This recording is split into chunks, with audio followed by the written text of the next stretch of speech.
Mummy आज काय बनवतेस? शेतांशी ताज्या ताज्या मिरच्या आणले. मग याचं काय बनवणार आहेस? गावरान मिरचीचा झणझणीत ठेचा बनवणार आहे. चकोट लागेल काय?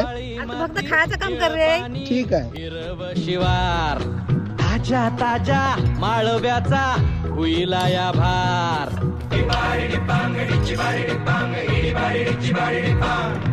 काळी माती निळ पाणी हिरव शिवार ताजा ताजा माळव्याचा हुईला या भार.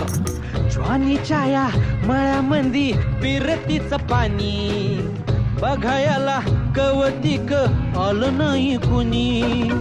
मळ्याला या मळेवाली भेटलीच नाय अगराने माझ्या मळ्यामंदी घुसशील काय.